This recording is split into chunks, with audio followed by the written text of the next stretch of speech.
Dance అకాడమీలో ఉదయ్ చాలాసేపు ఒంటికాలు మీద వృక్షాసనం వేసి ఉంటాడు. అప్పుడే భూమి అక్కడికి వచ్చి మీరెందుకు ఇలా వృక్షాసనం వేశారు అని ప్రశ్నిస్తూ ఉంటుంది. డ్యాన్స్ నేర్చుకోవటానికి గగన్ బ్రో ఇది బేసిక్ నేర్చుకోమని చెప్పారు అని ఉదయ్ చెప్తాడు. ఆయన్ని డ్యాన్స్ నేర్పించమంటే ఆయన ఇలాగే చెప్తారు అని భూమి చెప్తుంది. అప్పుడే గగన్ నవ్వుతూ అక్కడికి వస్తాడు. నాలాంటి బ్రాడ్ మైండెడ్ ఫెలోని మీరు ఇలా ఇబ్బంది పెడితే భూమి ఫ్యామిలీ చేతిలో మీ అమ్మకు జరిగిందే సత్కారం, అలాంటి సత్కారమే జరుగుతుంది అని ఉదయ్ నోరు జారేస్తాడు. దాంతో గగన్ ఒక్కసారిగా చాలా షాకింగ్గా వింటూ ఉంటే అయ్యో నేను ఇలా నోరు జారేశానేంటి అని ఉదయ్ కంగారు పడుతూ ఉంటే భూమి ఏంటి తను ఇలా చెప్పేశాడు అని టెన్షన్ పడుతూ ఉంటుంది. వెంటనే గగన్ చాలా కోపంగా వాళ్ళ ఫ్యామిలీ చేతిలో మా అమ్మకి ఏం జరిగింది చెప్తావా లేదా అని గగన్ అరుస్తూ నిలదీస్తూ ఉంటాడు.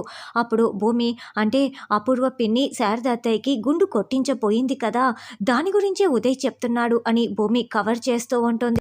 అదే ఈ ఉదయ్ గారు నోరు జారారు అని భూమి చెప్తే గగన్కి వీళ్ళు అబద్ధాలు చెప్తున్నారని అర్థమైపోతుంది. ఎవరికి ఏం అబద్ధాలు చెప్పాలని చూస్తున్నారు, నన్నే నమ్మించాలని చూస్తున్నారా, నిజం చెప్తావా లేదా అంటూ గగన్ ఒక్కసారిగా ఉదయ్ గొంతు పట్టుకొని గోడకు ఆంచి పైకి లేపేసి గొంతు నులిమేస్తూ ఉంటారు. బావా ఆగు బావా ఆగు బావా అని భూమి వేడుకుంటూ ఉంటుంది. నిజం చెప్తారా లేదా అంటూ గగన్ నులిమేస్తూ ఉండటంతో ఎక్కడ ఉదయ్ ప్రాణాలు పోతాయో అని భూమి భయపడిపోయి చెప్తాను బావా చెప్తానని అండంతో వెంటనే గగన్ చెయ్యి వదిలేస్తాడు. ఇక ఉదయ్ అయితే గొంతు పట్టుకొని కుప్ప కూలిపోయి వెలవెల్లాడిపోతూ ఉంటాడు. అప్పుడు భూమి శారదకు తాళి తెంచిన సంఘటన మొత్తం కూడా వివరించేస్తుంది.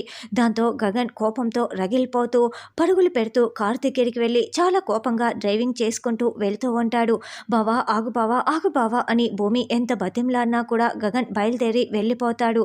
ఇంటి దగ్గర శరత్చంద్ర అపూర్వ అటు ఇటు కాలు కాలిన పెళ్లిలా తిరుగుతూ ఉంటారు.